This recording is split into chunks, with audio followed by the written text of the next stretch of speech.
dominical, é uma capacitação para professores, e eu creio que cada um de nós temos conhecimento. Nós precisamos ter cuidado com o conhecimento. Por quê? Porque conhecimento é poder. Conhecimento é poder. Quem é professor aqui sabe, da rede pública ou rede estadual. É uma briga para ver quem sabe mais.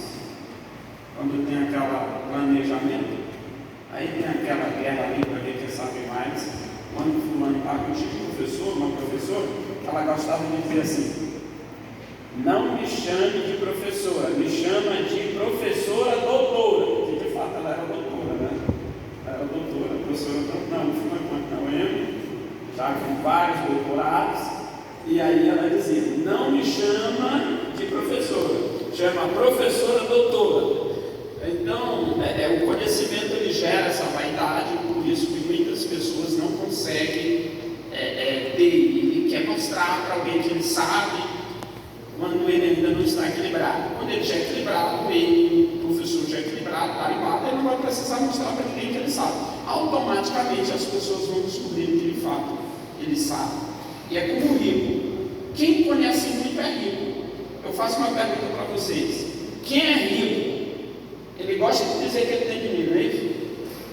Sim ou não? Quanto mais dinheiro ele tem, mais ele diz que ele está livre. Ele anda com uma sandaliazinha, havaianazinha no pé.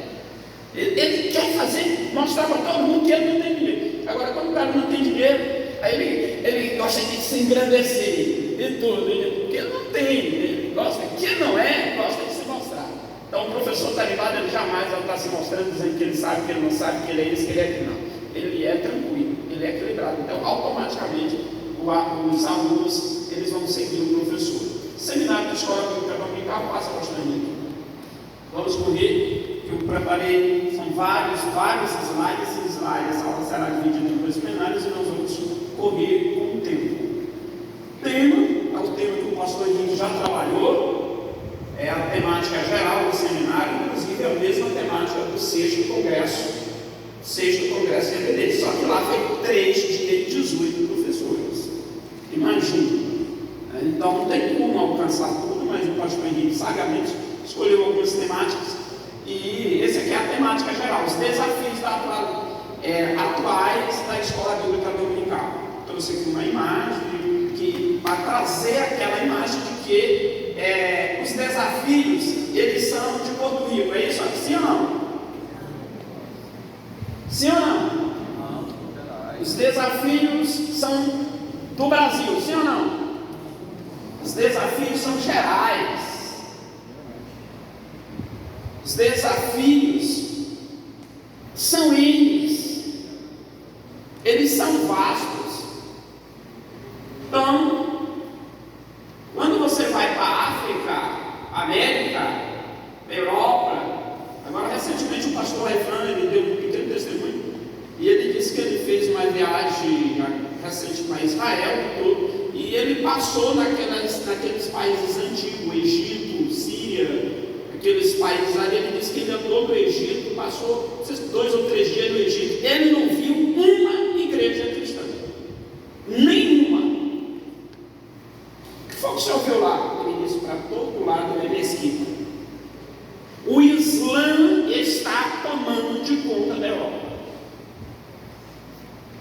E onde o cristianismo começou, aonde? Na Ásia, em Israel e depois para a Europa. Se tem confins da terra, os confins da terra é a América, que foi o último continente a ser desenvolvido, praticamente quase o penúltimo, e depois foi a Oceania, né? Mas no contexto de desenvolvimento foi a América. Então, esses desafios são vastos. Passa, pastor Henrique. Então aqui é a minha pauta, onde eu estarei somando com vocês. Eu não irei ensiná-los. Por quê?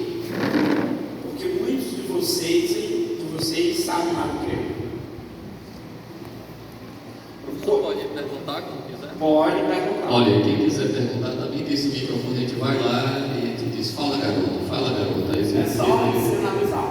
levanta o braço e você foi. Então, eu fiz a questão de preparar um pequeno material, está aqui a apostila. Eu faço questão de trabalhar com material apostilado. Por quê?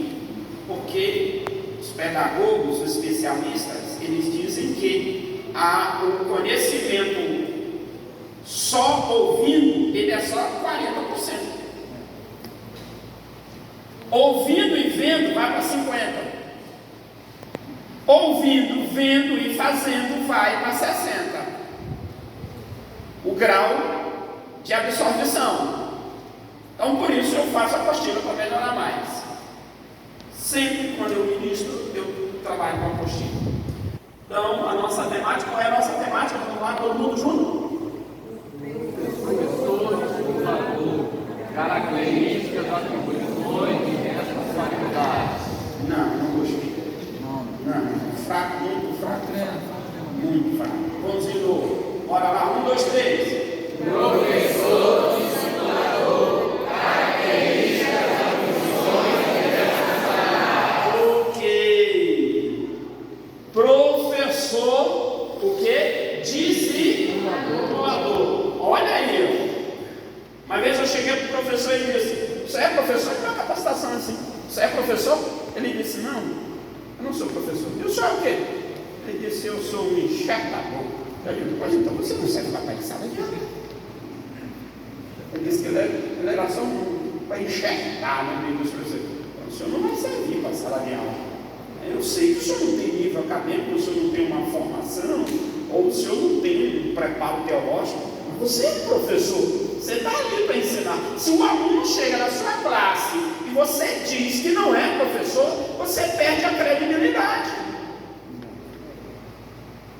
O líder nunca vai dizer que ele não sabe ou que ele está com medo, porque ele é líder. O líder, ele precisa influenciar. Então, o professor discipulador, características, atribuições e responsabilidades. Essa foi a temática da professora Rosângela. Ela trabalhou essa temática, o pastor Henrique achou importante. Eu não trouxe na íntegra o material da professora, porque eu achei importante.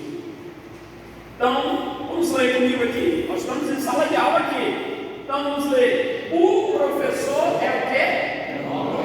Ponto, vírgula. O professor é o quê? O que é norteador? Norteia. Da direção. Orientador é indicador. Ele é aquele que direcionador, é um guia.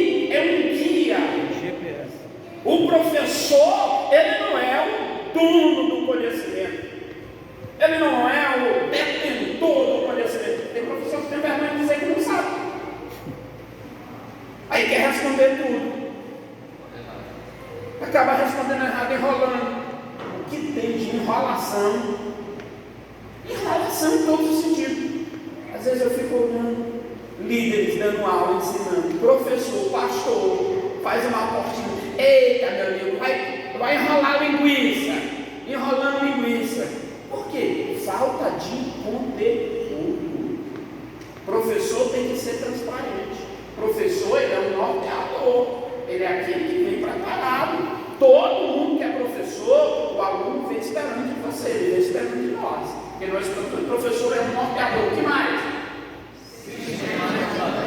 E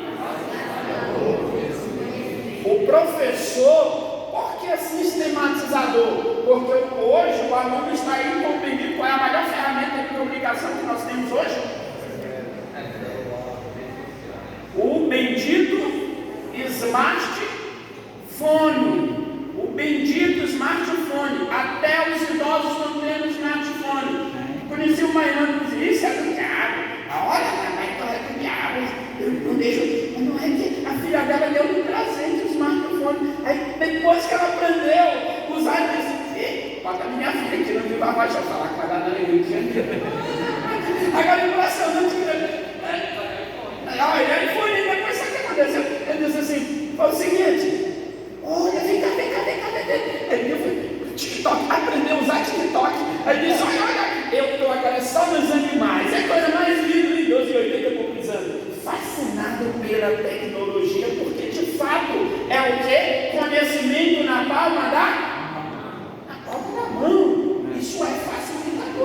o aluno, ele tem muita informação, ele vem munido de informação, ele pesquisa em livro, internet, tem tudo, só que não é sistematizado, não é pontuado. Então o professor, ele é esse agente do conhecimento, ele facilita, ele é o responsável para desenvolver o ensino. É isso. Cada um com seu nível. Gente, é muito gostoso ouvir Pastor Carlos, uma exceção. Sim. Eu sou técnico em prevenção ao uso e abuso de drogas pela polícia. Aposentado agora, vocês sabem, eu trabalhei muito tempo no projeto. E nos treinamentos que a gente fazia lá em São Luís, tinha uma dessas essas culturas, ela sempre ministrava para a gente quando era das nossas reciclagens. Aí ela disse que não queria mais essa palavra nossa, né, que nós éramos instrutor, professor, que ela queria que nós usássemos a nomenclatura de facilitador. Aí sabe de uma coisa que ela disse? Olha isso aí, grave em. Sabe o que ela dizia? Sabe que eu comparo o facilitador? Assim, eu sou católica, mas eu comparo o facilitador aos evangélicos. Mas assim, como, professor? Mas não, porque o crente, quando ele ganha para a fé dele, aí ele tem esse papel do facilitador, ele vai dizimar, ele vai ajudar, convida para as reuniões. Ele não deixa de ajudar essa pessoa, ela facilita o caminho para essa pessoa na fé dele. Então eu comparo hoje o professor com o facilitador, que é esse professor, com o evangelho. Olha que coisa interessante. Então o professor é um facilitador. Porque não é dúvida. Voltando aqui, pegar para o Henrique. É normal que se exija níveis de conhecimentos. Só que cada um tem o seu nível. Olha a nossa mão. É igual? Semelhantemente são as pessoas.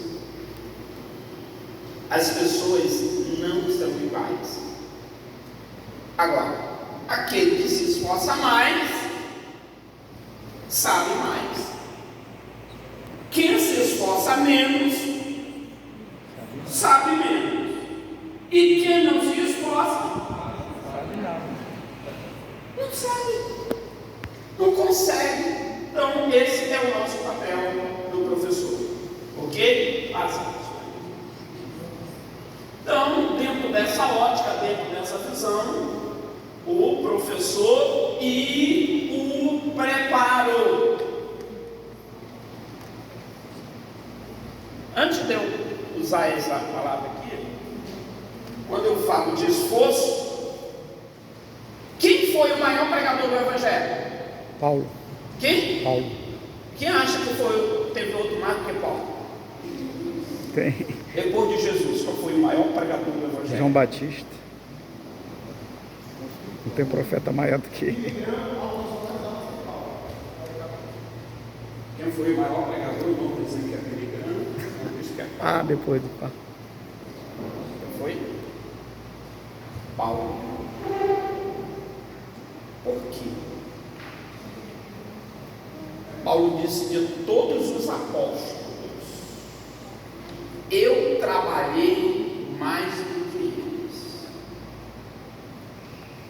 Paulo evangelizou a Ásia, a Europa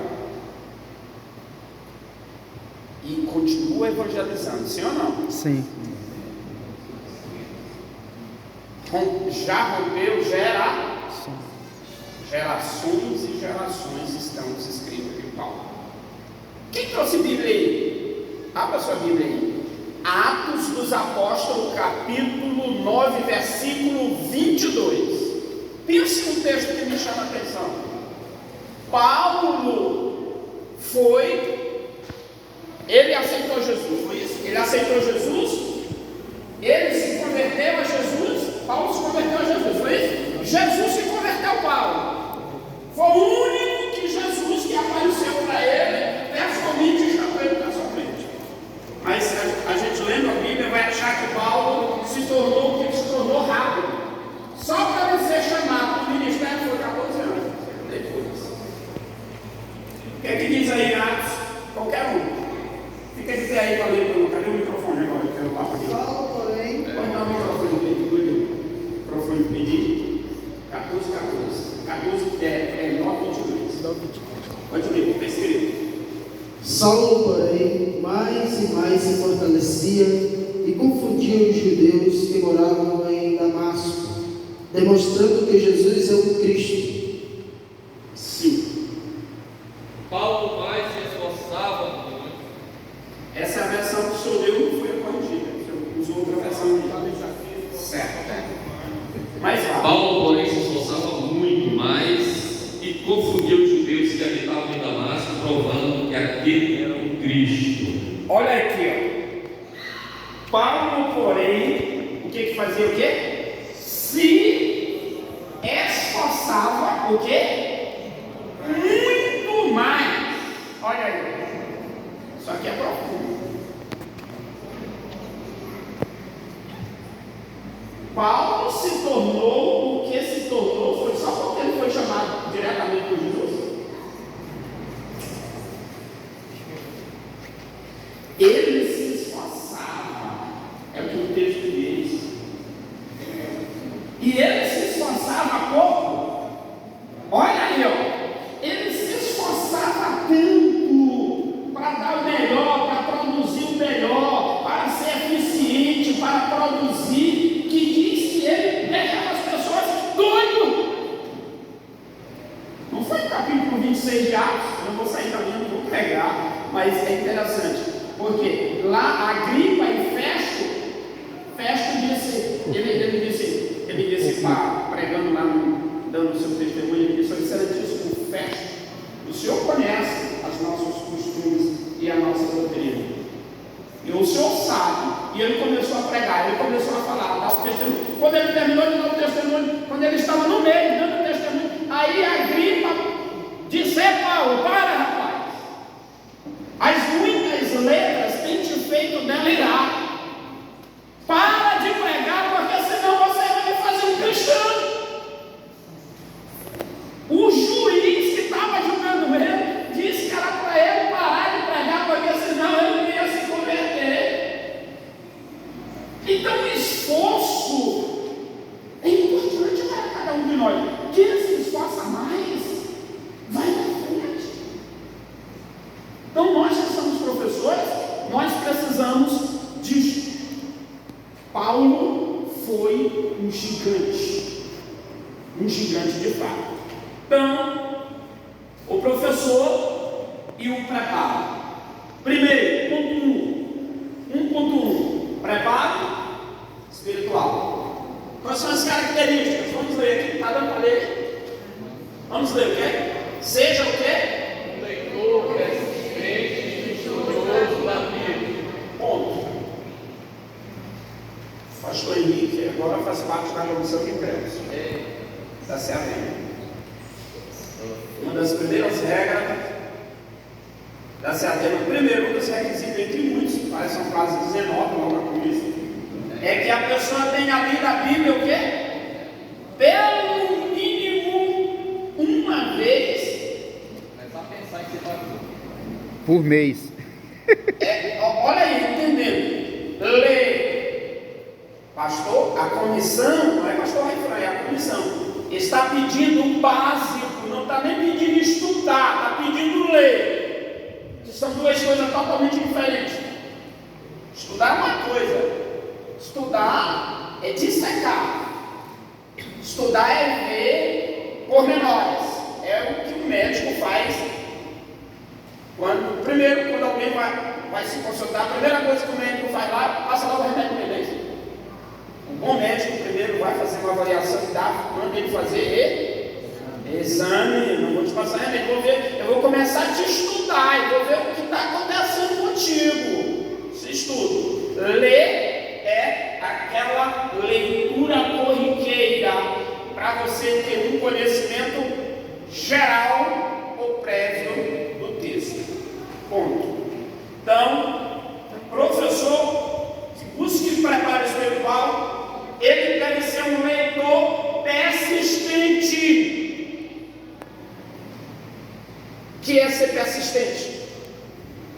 sem desistir.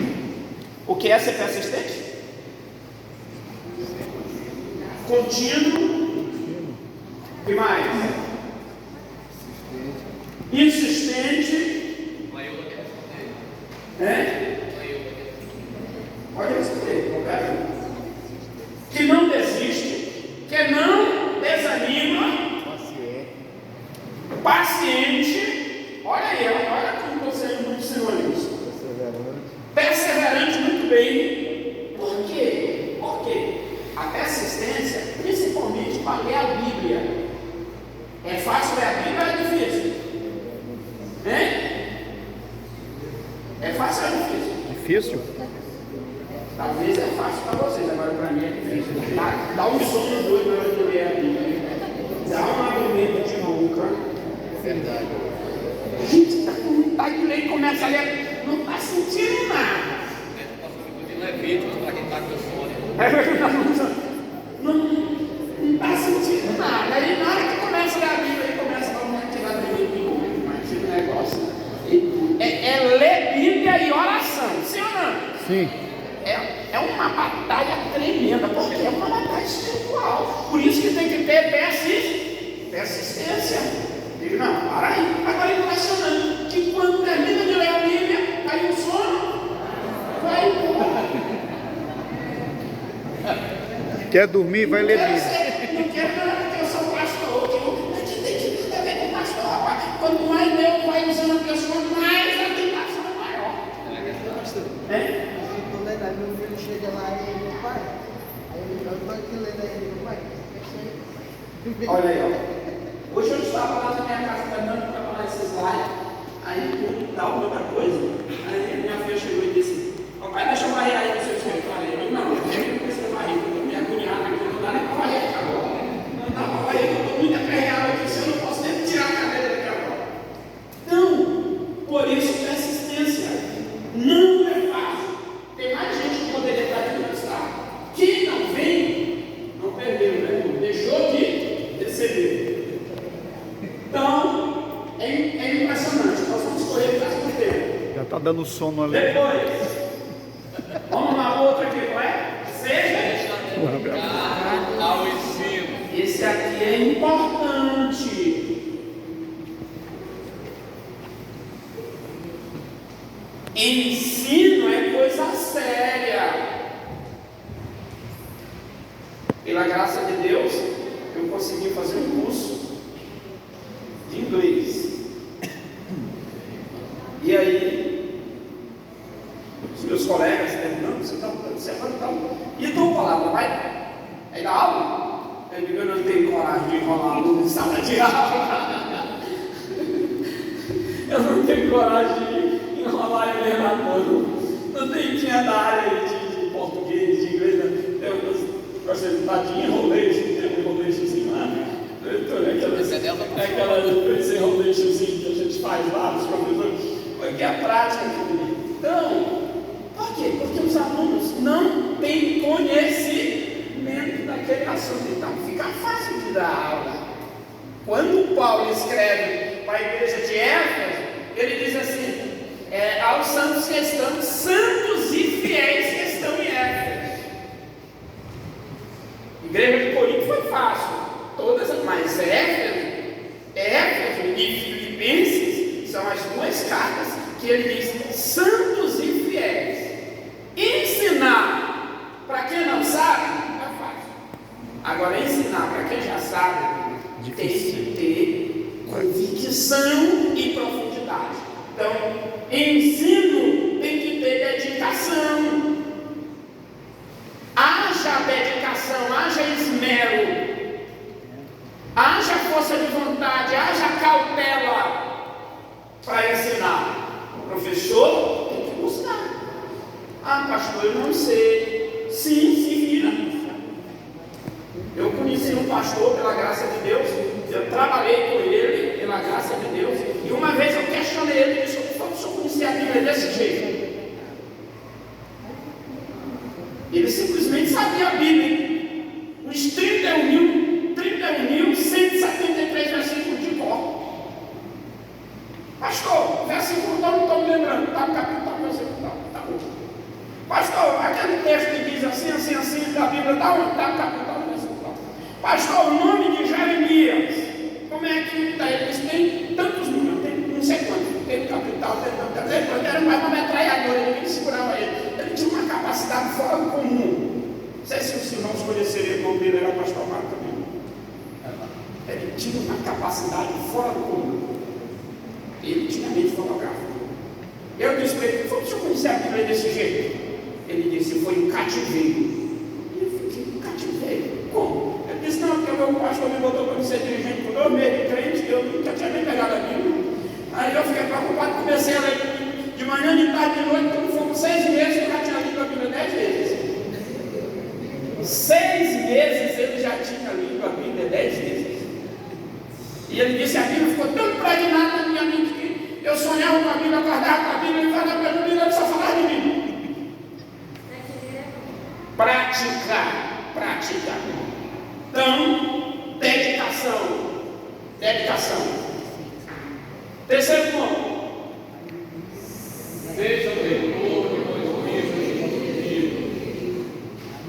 Não sai lendo e comprando livro adoidado por aí. Pastor, como é que eu faço para comprar livro? Ponto.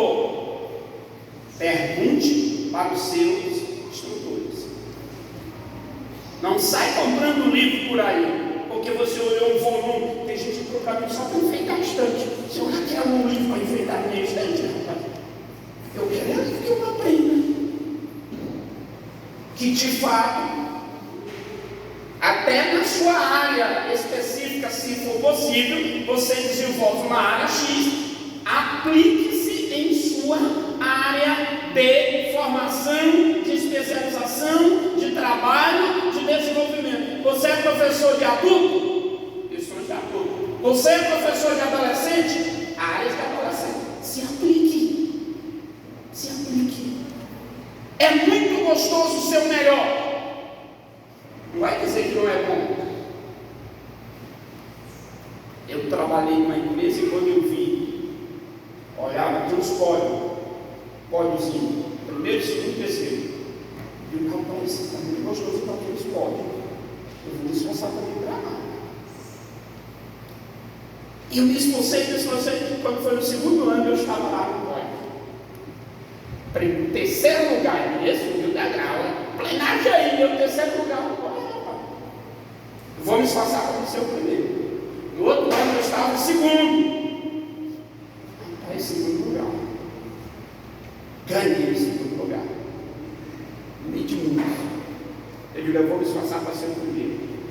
Mas eu não consegui. O primeiro era muito bom. É que eu saí e vim para a área. Mas entre todos, você tem que se esforçar. Você tem que ser o melhor. É isso aqui é a didática, o preparo do professor. Depois, tem uma vida o quê? Crente não pode viver sem oração. Eu já falei que não é fácil orar. A gente vai dobrando nosso joelho, a gente já quer dizer amém. A gente nem faz o processo da oração, que os irmãos sabem que tem que ter oração. A oração tem etapas. 17 de Mateus. Tem etapas. Na oração sacerdotal lá está o manual da etapa da oração. Primeiro, exaltação a Deus. Segundo, súplica ou penitência. Você vai ter perdão, o Senhor me ajuda, perdão. E depois intercessão para orar pelas outras pessoas. Primeiro, exalta a Deus. Foi o que Jesus deu exemplo em Mateus capítulo 6. Ele disse, quando orarem, vocês devem orar como? Pai e nosso que estais nos céus. Santificado seja o teu nome. Exaltação. Tem gente que só vai pedir. Mas é pedichão demais. Me dá. Ele vai dobrando o joelho. Oh Jesus, me dá. Mas não é me dá, não dá nada, é o subindo. Toma pedichãozinho. Não dá uma glória para Jesus. Nossa. Oh Jesus, tu é lindo. Eu conheci uma irmã que ela estava no culto, ela dizia,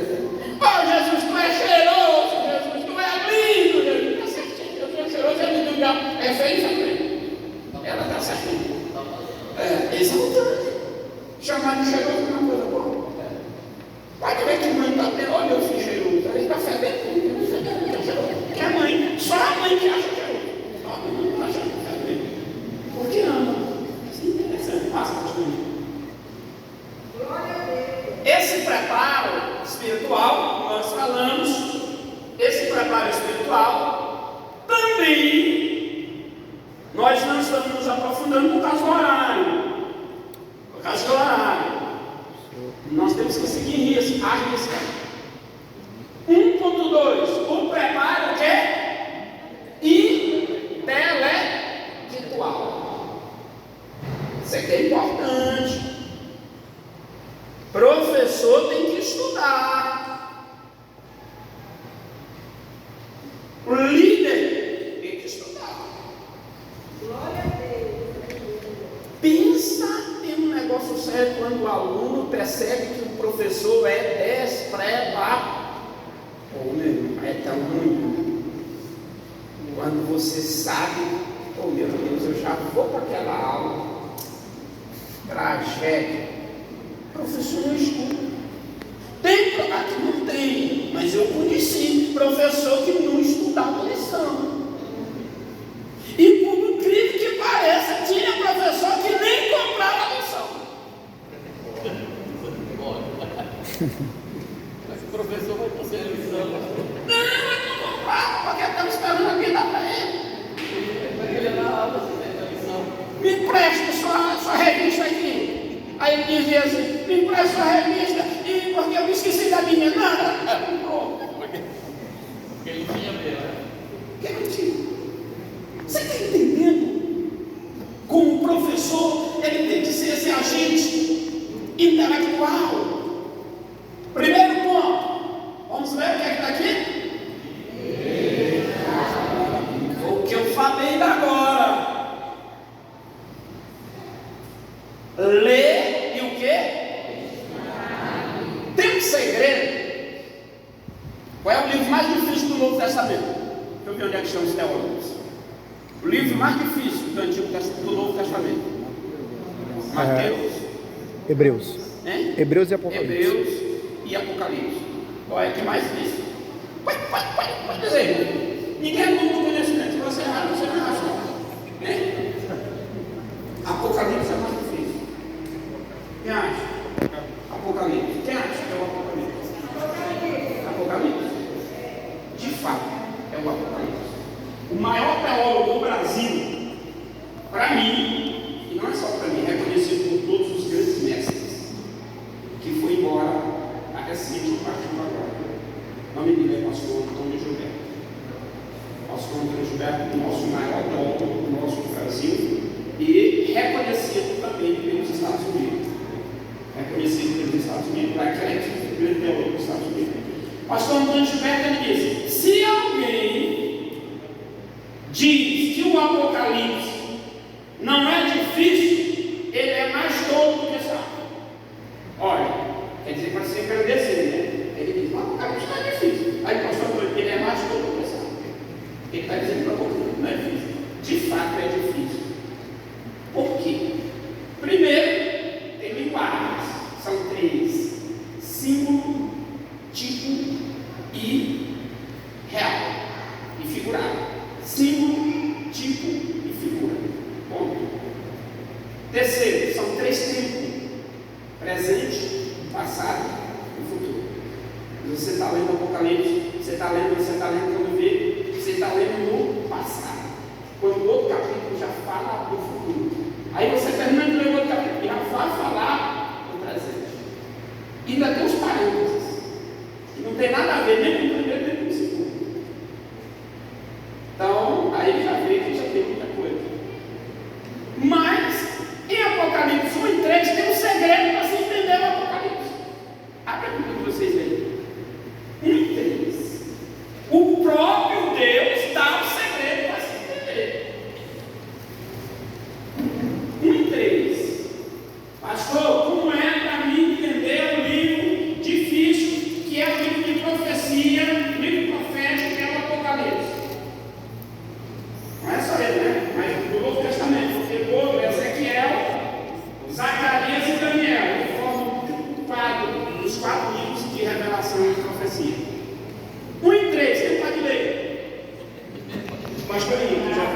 Bem-aventurado aquele que lê e os que ouvem as palavras desta profecia e guardam as coisas que nela estão escritas, porque o tempo está próximo.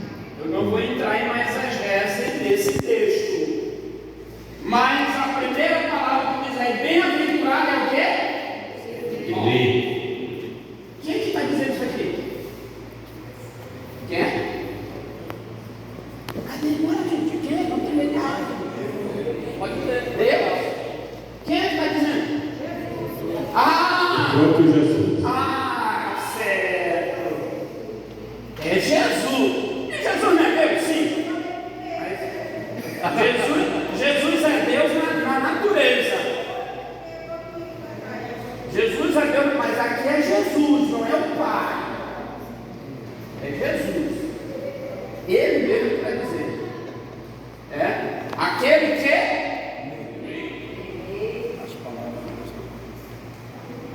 primeiro tem que ler. Tem que ler. Depois que lê, pode entender. Depois de ler, tem o outro restante. Qual é a outra palavra? Não é só ler. Depois, primeiro tem que ler. Quantas vezes? Quantas vezes for necessário?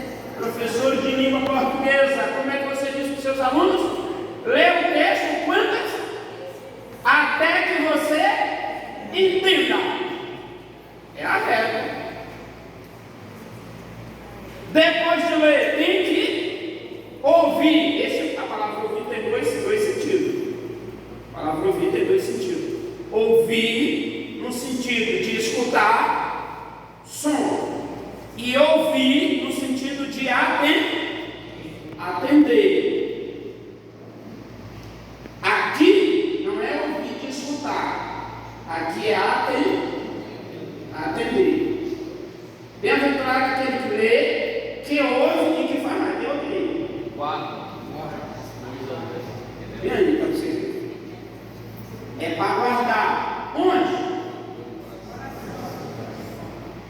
Porque tem uma vez o irmão disse, irmão, eu estou lendo a Bíblia. Eu estou afiado. Coisa boa. É mesmo, eu estou afiado. Então vou começar a escalar. O pai disse, não, é só para me dar um testemunho que não vai. Você está fazendo as coisas erradas. Você tem que ler para você, senhor. Para os outros não. É o que o texto está pedindo aqui, ó. Ler, ouvir, atender e ler para si. Tem gente que só quer ler a Bíblia para os outros. Quando o pastor está doutrinando ele, ó. Essa não é Paulo. Ei, ó. Está encaixando o pau. Está dando certinho. Aí não precisa para ele.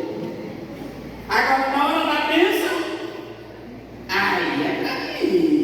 Para aí. Quando o pastor dá aquela mensagem de receba, Deus está te usando, Deus te levantou, você vai ser uma bênção. Olha, meu irmão, aquela promessa, aquela oração que você tem feito, Deus vai te atender.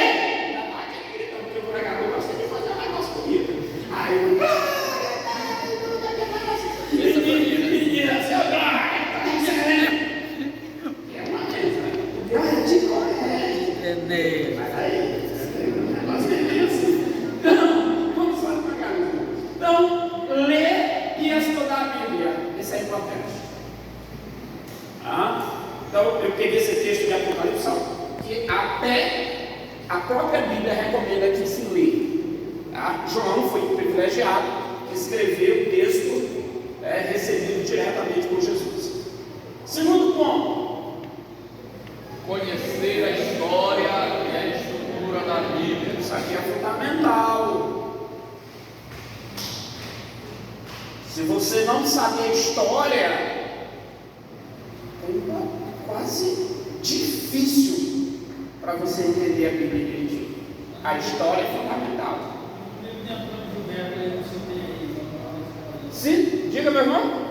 Também no livro de Antônio Gilberto, só esse livro aí que tem sim. Justamente, está no livro do pastor Antônio Gilberto. Ele está tá seguindo aqui, eu estou seguindo. Quando eu falei, eu disse, eu peguei a linha de quem? De Antônio Gilberto, de Marcos Tuller, ele é professor, isso aqui é importante, tá? Aí a turma está no livro, sim, agora nós vamos fazer o quê? Praticar. Terceiro, Conhecer as doutrinas fundamentais da Bíblia. quais são as doutrinas fundamentais? Salvação. Salvação. Salvação Disse uma só. é a soteriologia, né? Eu falei ontem para vocês algumas aí, gente. Diga aí. Salvação. As doutrinas básicas, pelo menos da nossa denominação, da Assembleia de Deus. Vamos lá? Ó, isso. A área do Espírito Santo, né? Que é a pneumatologia. Dentro da teologia, a pneumatologia é uma ciência que estuda especificamente. Aqui nós estamos estudando na EBD, gente, que são Escatologia, missões, aí vai. Eclesiologia sobre a igreja, né? Estamos estudando. Eclesiologia, que é a lição atual de adultos sobre a igreja. Eclésia, qual é a outra? Não, ela não é bem fundamental. Ela é por quê? Qual é a exegese? Ela já é da área da hermenêutica. Elas não são bem as fundamentais. Elas não Interpretação da entram Bíblia. na área da sistemática fundamental. Elas já entram na sistemática avançada. Na área da teologia existem categorias. Teologias fundamentais ou básicas. Teologias medianas. Teologia média. E teologia avançada ou acadêmica. Tá? Então nós estamos falando das fundamentais, das bases. Inclusive, é bom que o professor leia o livro do pastor Mike Pirno, inclusive, que vai para a comissão de ingresso, é dos primeiros que recomenda lá. Conhecendo as doutrinas da Bíblia. Bem simples, bem simples, bem simples. Prático, mas é um manual. É um manual. Então, isso são teologias. Eurico Bester, teologia sistemática de Eurico Bester. Excelente. Raimundo de Oliveira, as grandes doutrinas. São as básicas. São as básicas. Então, é interessante que nós conhecemos essa teologia. Quando você lê esse livro, a sua mente nunca mais será a mesma. Verdade. Nunca mais será a mesma. Tá? Vamos lá. Ser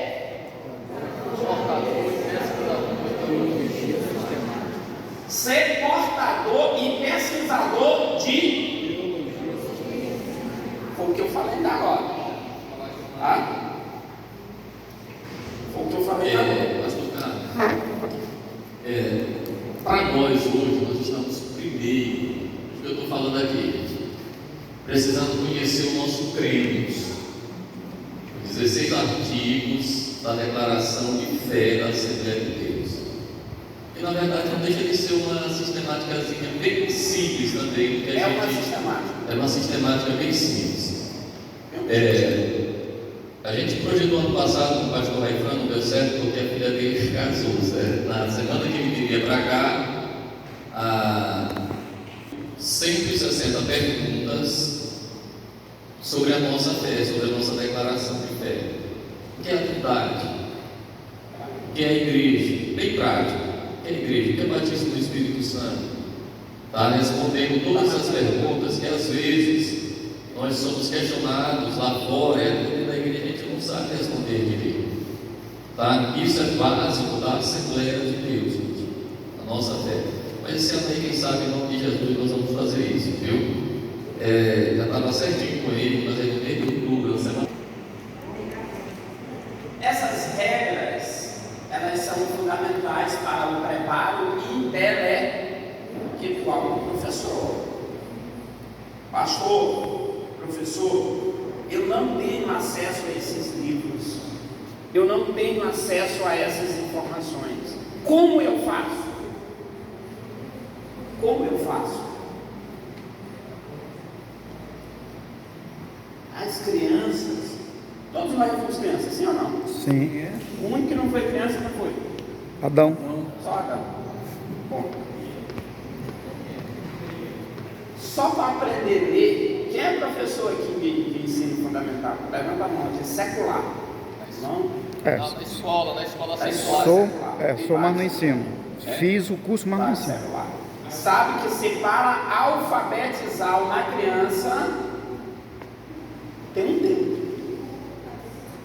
Tem um tempo. Não, a criança ele não vai aprender 1 ano, 2 anos, 3 anos. O certo é que ele chegue no terceiro ano já lendo. Mas a maioria deles não consegue. Eles não conseguem, a maioria. Ou seja, tem um processo. Semelhantemente na igreja, semelhantemente a você que é professor, tem um processo. Mas nós temos que buscar todos os dias. Aprender a aprender. Evoluir na aprendizagem. Por quê? Porque foi nos dado uma responsabilidade. Tá? Então, utilizar dicionários, concordâncias, enciclopédias e etc. Passa, professor. Responsabilidade do professor discipulador. A professora Rosângela trabalhou muito essa temática aqui. E, segundo a professora Rosângela, na dimensão humana, tem alguns requisitos importantes para o professor discipulador. Primeiro, ele deve ser o quê? Questões morais. O professor da EBD é muito diferente do professor secular. O professor secular está dando aula de ética, de sociologia, entre eles áreas, e quando ele termina de dar aula, ele vai para o brote. Ele vai para o aula.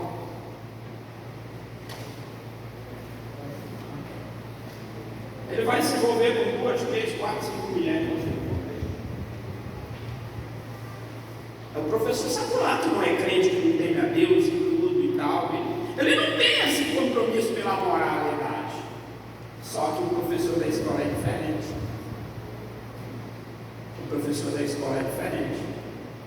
Ele tem que ensinar tanto no conhecimento quanto na moral. A moral é indispensável para o professor de EBD. O professor ele tem que se esforçar para dar exemplo. É isso que ele está dizendo. Ser exemplo dos fiéis. Depois, o professor deve fazer o quê? Essa aí foi o teclado que é boa de obra. Manter bom relacionamento, Manter bons relacionamentos interpessoais. Isso aqui é importante.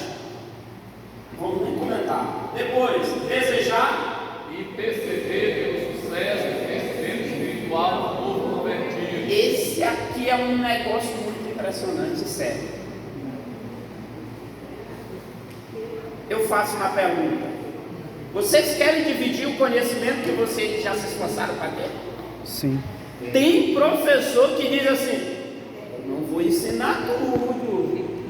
Para aí, eu tenho que deixar minha carta na manga aqui.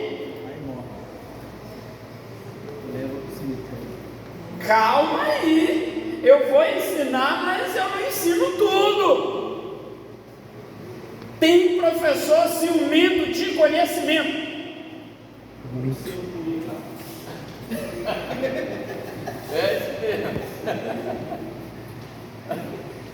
Não ensina o pulo do gato. Só vai até certo ponto, né? Olha aí, o que é que acontece? Gente, ensino é uma riqueza. É a única riqueza. Quanto mais você dá, mais você... Eu tive que preparar e estudar para fazer esse material aqui.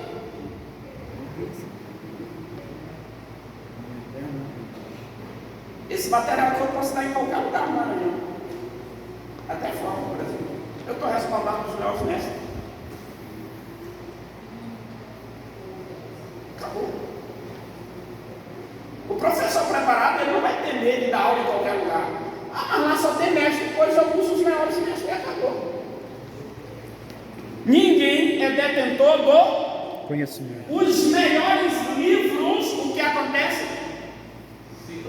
Eles têm que fazer o que? Pela regra da ABNT, e pela regra tem que vir o quê? A referência. Fonte. Por quê? Porque o seu conhecimento só não é válido. Pastor Palavra está ensinando aqui, muita gente não conhece Pastor Palavra. Ainda tem a questão de que é pastor de um campo pequeno. Às vezes o pastor é de um campo grande, só não sabe nem ler a Bíblia até de cabeça para baixo. Mas é pastor de Campo Grande. Aí todo mundo fazer uma pergunta para mim, para ele, vai ficar zangado. Você está me deixando? Você está me deixando? Está barato. O que é isso? O conhecimento. Quanto mais você dá, mais você recebe. Você precisa estar fundamentado. Você não precisa ter medo. Quanto mais você, os melhores professores são justamente os que mais fazem discípulos. Os maiores professores são os que mais fazem discípulos. Eu vou fazer com licença, eu vou fazer uma inserção desagradável. Sim, senhor. Porque teve um período que eu e uma equipe nossa, estávamos fazendo a teologia básica, né? A teologia básica. O curso de teologia o curso de teologia básica. Eu e umas pessoas aqui estavam fazendo. Mas a gente foi tão perseguido, e aí estão fazendo sei o que, teologia básica, a gente acabou desistindo. Eu acho assim, e às vezes pelas lideranças lá da frente.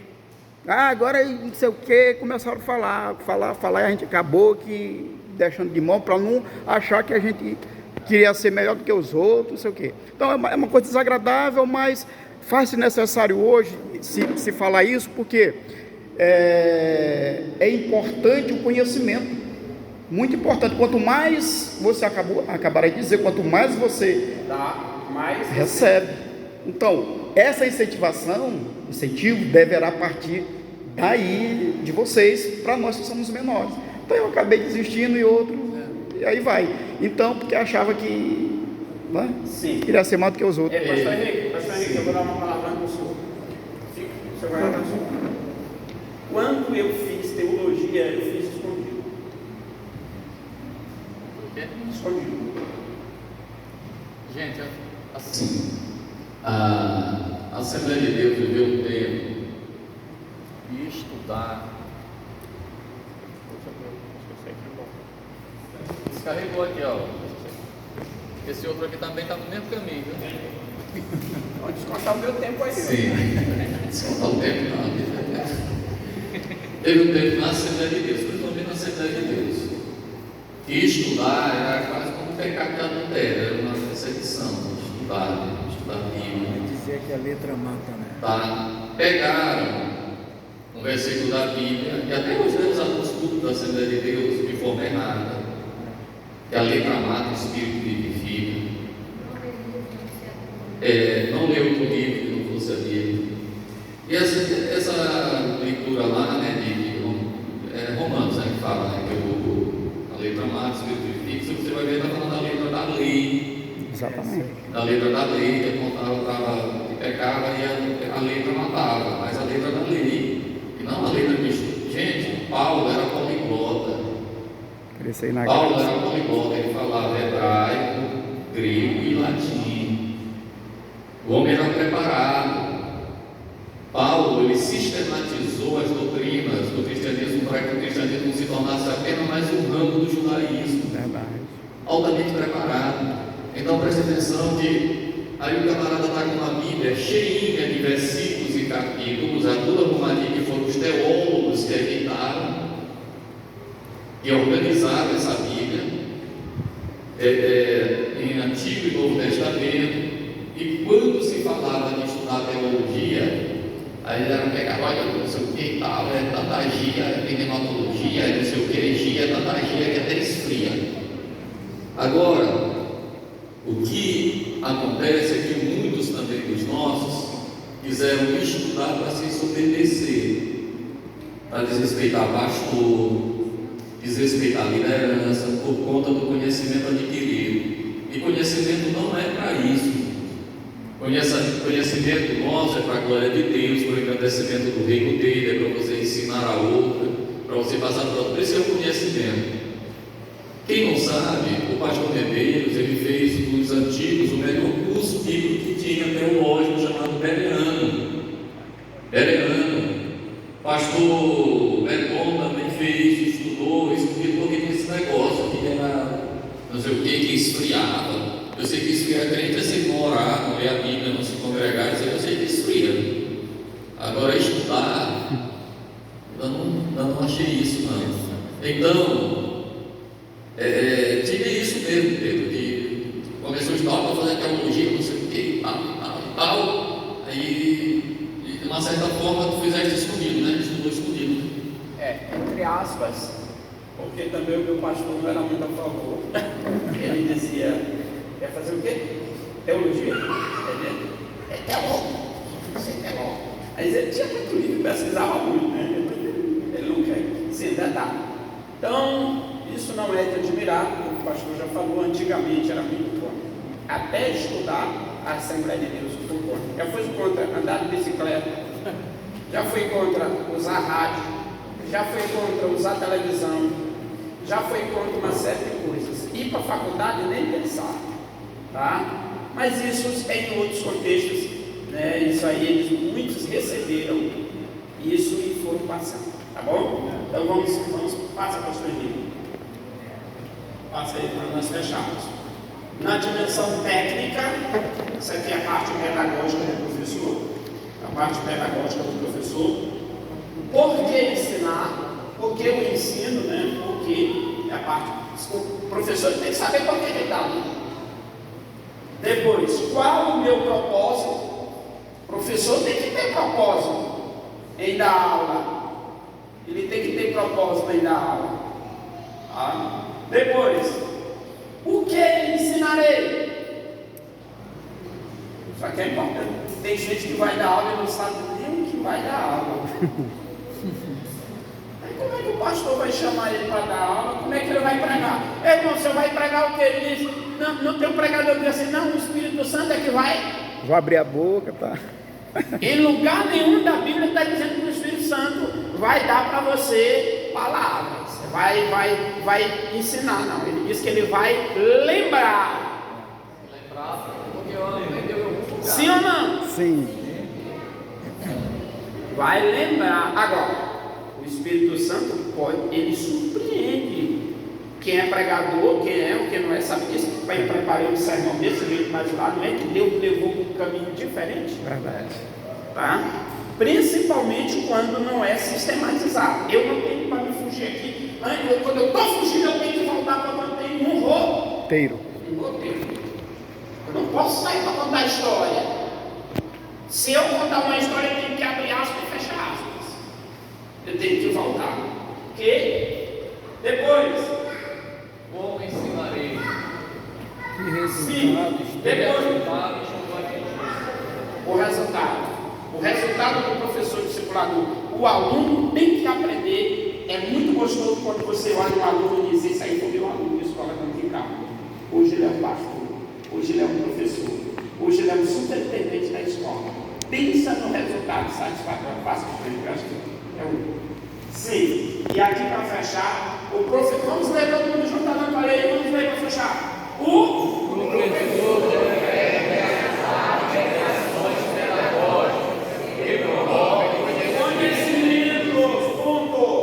olha aí, ó. Mediações pedagógicas que promovem conhecimentos. Essas mediações que promovem conhecimento de fato. Continua lendo. Conhecimentos bíblicos reais de novo convertido. O que mais? Olha aqui, ó. Eu botei em negrito. Geram debates temáticos. Por isso que eu disse. Pode ter colocação, mas tem que ser dentro do tema. Não fuja, porque se fugir, você vai perder, você vai perder a corda, você vai perder o controle. Tá? Isso aqui é importante. Para fazer o quê? Para o quê? Sistematizar. Cada caso é um caso. a pauta que o irmão levantou, que eu me corrigei aqui para entrar nele. Eu não posso entrar por causa do tempo. E também por causa da pauta. É impressionante. Tá? Porque é uma área. Eu estou produzindo, irmão. Como é o seu nome? Pedro Enéas. Pedro Enéas. Eu estou produzindo, quem sabe o senhor ainda vai ver esse material. Eu estou produzindo material nessa linha aí. E quem sabe o senhor vai ver nesse sentido ainda. Há tempos tem. Tá? Então, para sistematizar o conhecimento do aluno. Ponto. O aluno, o professor, ele quer que o aluno aprenda, ele quer que o aluno produza. O pastor Henrique, o pastor Medeiros, ele quer que daqui se tornem pastores. Ele quer que daqui se tornem. Para isso ele está fazendo essa capacitação. Para isso que ele está investindo. Mas é só conhecimento? Não. É um mundo de requisitos. Eu fui o primeiro pastor que se levantou em público. Em 77 anos. Foi. Pela graça de Deus. Foi mais difícil ser pastor em Curubu do que ser diretor sênior da Coca-Cola. Só uma vez eu estava fazendo um curso em Pinheiro. Era um curso de pós-graduação, não tinha nada. Aí alguém foi dizer para o pastor Gomes, disse: ó, pastor Gomes, você está sabendo que o Palavra está fazendo um curso para ser pastor? O quê?